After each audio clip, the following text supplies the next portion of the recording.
Welcome to the ModGolf Podcast, where we speak with the entrepreneurs, the innovators, the disruptors, and the influencers who are shaping the future of golf.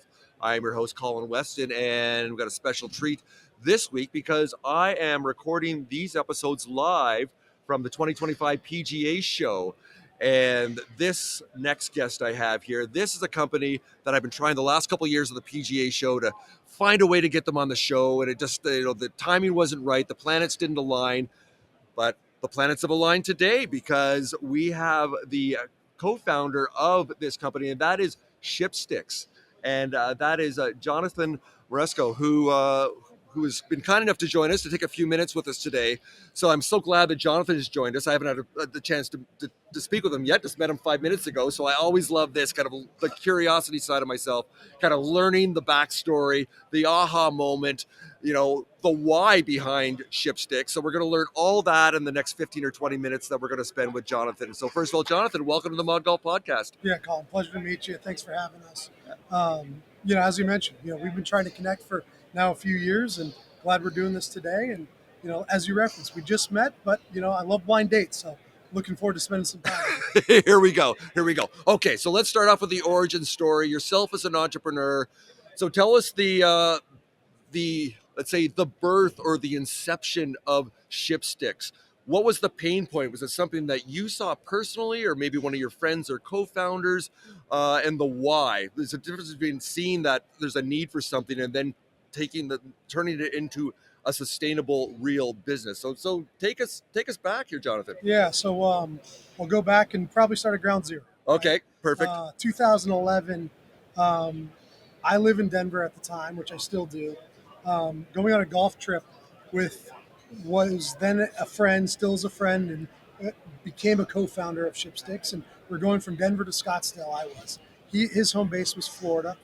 He had worked his previous role in New York, but was going from Florida to New York, Scottsdale to meet me on a golf trip. Right. He didn't want to lug his clubs to work. That's a lot. In New York, from Florida to New York to Scottsdale. So, did a little research, realized he could walk into a FedEx, ship his bag from Florida to Scottsdale, go proceed with his work. He didn't want his colleagues, didn't want his bosses saying, hey, why is this guy on a work trip schlepping around his golf course? Right. So subsequently did that, proceeded on his business trip to New York, met me in Scottsdale. I meet him in Scottsdale. His clubs are waiting for him at the pro shop. Nice. So from an overall experience, it was solving a need for him in a specific instance that he had a few multiple stops leading into what was a golf trip. And, that evening, I'll remember it like it was yesterday, we were sitting at the fire pit at the place we were playing golf. And yeah. He was telling me about the experience. And it was the experience we just laid out. But it effectively helped him initiate effortless travel. And it was at a similar time that the airlines were starting to charge for checked baggage. Yes. Because we all know, or at least I'm old enough to know that, airlines at one point you could walk on, you could check your 2, maybe even 3 bags at no additional cost. The airlines obviously coming out of the financial crisis, 2010, 2011, they started to charge for checked baggage. So, yes. Explaining that experience to me that he had, we just started to brainstorm about the idea of, bringing this concept to the masses. So fascinating. So what was the next step there? What do you consider, as we talk about in the startup world, whether it's technology based or not, a minimum viable product or a beta? So how did you guys test this to find out, was this viable? How do we go about creating this customer experience? And also, how did you tie in to find out with your value proposition, what was the right pricing model? I'm sure you kind of tinkered with that. So tell us about those two components. Yeah, so I'll start with the latter. Okay. From a pricing perspective, ultimately what we aligned on really that night at the fire pit was, the convenience of traveling without your golf clubs. And can you do it economically? Yeah. Can you be competitive with the now airlines trying to charge, or not trying, actually charging for checked bags? Yes. So when we think about airlines fees, they in most cases are $35 for the first bag, $50 for the second bag, and $100 plus for that third bag. So yes. We're thinking about it. So we have oversized golf bags. How do we price this? So we wanted to be really competitive with the airlines and thought we could do create the service and the convenience, and pairing that, there might be a premium relative to checking your bags, but you're getting value for that from a convenient perspective. Yes. And then when you think about some of the ancillary benefits of it, you can get to the airport later. You aren't sitting at the the luggage carousel for as long. You might not, if you're going on a buddy's golf trip, need the large Uber SUV. You might be able just to hop in a small one. So like there's additional cost savings that are derivatives of the actual transportation costs for your bags we're checking. But our first step, so after thinking about the price, our first step was, can we go to the logistics providers and see if we can effectively negotiate volume contracts for moving bags, which started just domestically and now is globally around the world. Absolutely. So we went and met with UPS and FedEx and shared our idea, shared our concept, and for some reason they believed in us. And we believed in ourselves, not knowing really what we were doing. But we had the idea and we thought we had experienced it. And subsequently, between that first meeting and meeting with FedEx and UPS, we as well as our friends and family, tested the idea ourselves, just from an execution and a convenience and an understanding of how the process works. So we ultimately convinced UPS and FedEx to give us a shot, and we started that day. I love that. So that's such a great insight there, Jonathan, is of the power of partnerships rather than thinking we need to build this entire thing ourselves. I've heard this one before in kind of the startup world, this metaphor of building a kind of a railway, of building it all yourself, including the tracks and the engines and the cars and everything, and then getting the thing moving. Rather, is like, why don't you just get a really nice hook and wait by the side of an existing train that's going super fast and just latch yourself to that train. And it sounds like with FedEx and UPS that they were the existing train already that you latched yourself to. So you didn't need to build that. So that allowed you to accelerate very quickly and take a lot of the pieces off your plate. And also you didn't have probably the financial resources and even the acumen and ability at that time to do. So to this day with your partnership. So well, let me ask the question this way. Moving fast forward now today, walk us through the customer experience. For example, I know this because I was planning, it was very last minute that we managed to get you scheduled on the show here, but we were going to have a little fun. And I'm in Vancouver, Canada, coming down to Orlando and send my clubs. And there just wasn't enough time because it was like the day before. You need a little more lead time than that. But hopefully, because I'm going to be speaking at a conference in Belfast, that we're going to do a little experiment and perhaps create a little fun content around that of my first experience with Shipsticks, of sending my clubs.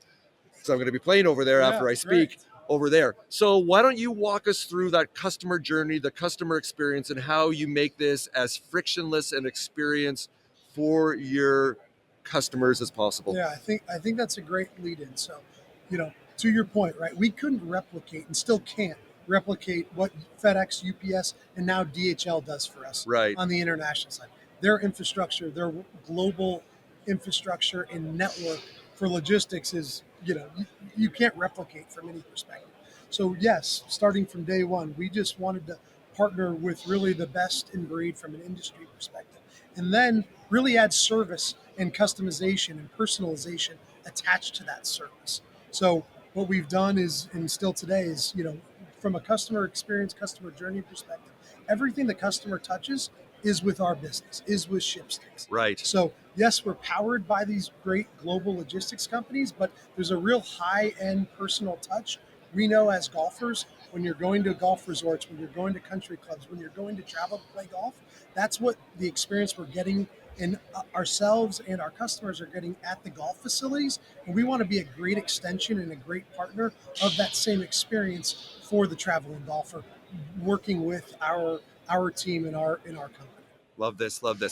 Okay, so let's kind of bring this down from the kind of the 30,000 foot level to, let's say, a scenario, an experience that I'm going to have. So I'm in Vancouver, flying to Dublin, then I've got to make my way up to Belfast, but then I'm going to be playing a couple of rounds of golf beforehand. And the first one I'm going to be playing, and our next guest on is going to help facilitate that because she's Irish and from Northern Ireland, and she's a member at a Royal Portrush, so I'm going to be playing there. So will my clubs end up in Dublin at the airport and I've got to then lug them all the way up, or is it best to have them show up for my first round? So tell us about that experience. What would work not only for myself, but all the other golf travelers out there that are listening today? Yeah, so I would say just a general customer journey would be a customer would log on to shipsticks.com. and just create a shipment. What I mean from create a shipment, it's you pick which day you'd like your bag picked up, you'd pick which address, and then you'd pick your time in transit. Time in transit is how many days do you want to take? Do you want for to get the bag from point A to point B? And a part of that is where and when do you want your bag to deliver? In your case, if you're going from Canada to Ireland, do you want it delivered at your home, at your Airbnb, at the golf club, at the resort, wherever? So you really can specify when it's picked up and when it's delivered. And, from a variety of different perspectives, a lot of times the bags ship directly to the golf facility because that really enables just, again, more effortless travel throughout the whole journey, that you aren't worried about your golf clubs. And not only do they get there more efficiently, but prior to your trip, in a lot of cases, your bag's delivered. So the stress of thinking about, you know, whether it's connecting flights, especially if you're going internationally, Right. and just saying, oh, is my bag going to make it? Am I going to be stuck at the luggage carousel? Just knowing, oh, my bag's waiting for me at Royal Port Rush or Yes. any other international destination. Love this. Love this. So on that side, as we finish up here, I'm curious with the relationships that you have with golf resorts and courses. In the early days when clubs were showing up there, that they not know what to do with them? Like, how does that work? You guys have been around long enough with the brand and the awareness out there. I'm sure almost every golf course around the world knows who you are. But tell us about that, or maybe early on with having to kind of the educational part for golf courses that clubs within a ship sticks box shows up at their golf club and they don't necessarily know what to do with it. So tell us about that communication piece and learning piece Yeah, too. so really good intuition and great question. So going back to 2012 when we were starting the business, effectively we went door to door to All right. country clubs and resorts, and introduced ourselves. And we started in the southeast and then went to the west coast, really just the golf hubs domestically, and introduced ourselves. Shared what we were doing. Shared we thought we had a value add service for these clubs members and guests. As they were looking to book, whether it's international travel like we've referenced, what we would call snowbird travel, Yes. migration north and south based on the seasonality of the business. And as we all know, when you're quote unquote in sales and you're knocking on doors cold, there was some people were really receptive, and some people were, why would I ever ship my bag when I can just put it on the airline? Subsequently, you use the word disruption, at the onset. We slowly started, I don't want to say disrupt, but I would say educate and change the habits of golfers. Yes. And part of that was through our education to the clubs, which then educated their members and guests. But part of it was just the consumer just finding out on us through our traditional marketing or awareness, and shipping it from clubs. And then the club would receive it. What the heck ships this? And then that was a good opportunity for us to say, well, to educate them. This is who we are. This is what we do. And these are the benefits for partnering with us. It up levels the experience for your members and guests. You'll have, visibility of bags coming and going from your facility. And you can really, put that personal touch, that high end touch that a lot of these clubs and resorts ultimately see. Nice. Okay. The last question I'm going to ask you, a bit of a fun one here. I'm sure you've shipped hundreds of thousands, if not millions of bags now around the world. So you probably can't say exactly which one, but I'm sure you've got a handful of ones that, and one you can distill this down to. My question is this. So what is the most, let's say, complicated or longest global distance that you've shipped a set of clubs from where that ended up where? Oh, wow. The- I mean, I would have to look at the actual mileage or the time. Is there a really exotic one that you wouldn't imagine that someone from that place wanted to ship clubs to there? We ship U.S. to Australia, New Yes. Zealand, Japan, South Africa, South America. I mean, really, like when you think of, we look at the globe and you think of like the reach of FedEx, UPS, and DHL. Yes. You pick an address, we can get the bag to and from. There we So go. as there's been golf development in more developing countries, we've shipped golf bags, we ship supplies, we've done a number of things in these not only developing countries but developing golf ecosystems and areas. So it's not only, I think, been rewarding, myself being a golfer, my co-founder being a golfer, to be in the golf industry, but we'd like to think we've had a little impact in the growth of the game, and that I think is part of things we do with the PGA of America. They've been great partners of ours, really starting from day one, but continues to expand and grow the game through their network and their PGA Pro, community. Love that. Love that. So, hey, Jonathan, why don't we finish up there? Thank you so much for sharing the Shipstick story with us here today. It is right in the wheelhouse of the stories that we love to amplify and share with our audience here on the ModGolf podcast. So, thank you so much. And I hope you have a prosperous and enjoyable remainder of the PGA show here in Orlando. Yeah.